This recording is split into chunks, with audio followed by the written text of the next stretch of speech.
Black velvet is dedicated to a great-grandfather of mine who lost the family farm in the 1890s or thereabouts when he had it triced with a kitchen maid. And Black's worm is dedicated to Uncle Henry Loves, who died in November 2006. In around 500 AD, the Sumerian royal princess was taking her royal barge for a cruise around the empire. When she came to the backwaters where a star named Sol was located, she was in orbit around Earth when a disaster occurred. One of the alien technicians had somehow messed up the engine room, and the royal barge was plunging into the Earth atmosphere. Although the royal princess and her retinue safely departed the craft itself crashed into the Earth's oceans and created the fall of many civilizations on Earth.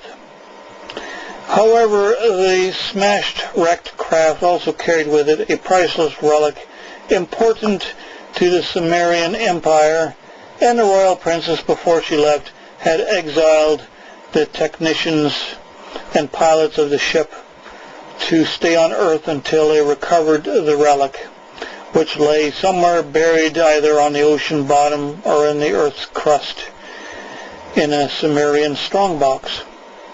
So for the next few centuries, the aliens dug around and posed as humans until they found the priceless relic, which they found in around the 18th century, at which point they had to get back to the Sumerian Empire. However, their craft no longer were operational, and Earthlings had barely discovered flight aboard balloons in 1784. So the aliens had to jumpstart Earth's space program much further and faster than it could have occurred normally. They had slowly made investments in ideas and funds and put their hopes into Charles Babbage, an engineer who had created a mechanical navigational system, and Fitzroy Black, a black sheep in a Confederate family who owned an ironworks in Norfolk County in Upper Canada in 1850. Black's Worm, copyright 2006. Captain McRae's body lay a-mouldering in the grave, but his restless, cursed soul still walked the waters and shore over which his grave looked on Wasaga Beach, as did the soul of his daughter Marjorie, as did the ghost ship HMS Nancy.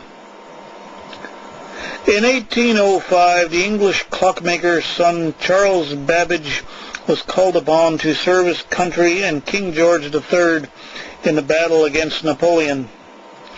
The 18-year-old man declined and soon was on the run. He made use of the secret network which had been set up by some bloodthirsty Scottish ladies and was transported to a castle near the borderlands between Hadrian's Wall, where he waited out the war. Whilst there, he often spent time in one room in particular. His hostess was a collector of mechanical automatons, cuckoo clocks, and a common children's toy called a photovoltaic engine in scientific terms, and a spin-dizzy by children.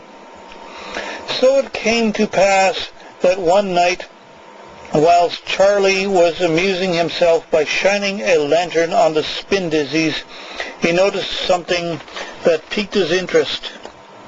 One particular spin-dizzy had the usual glass globe, inside of which spun a set of paddles. A portion of the globe was silvered, and it had an airless interior.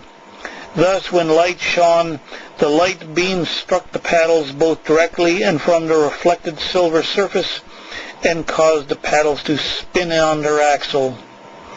However, the toy maker who had devised a mechanism which allowed the axle to impart its motion through the glass globe and to cause the axle to spin a magnet below it, which set off a series of tiny watch gears which caused the mechanical cricket to jump up and down.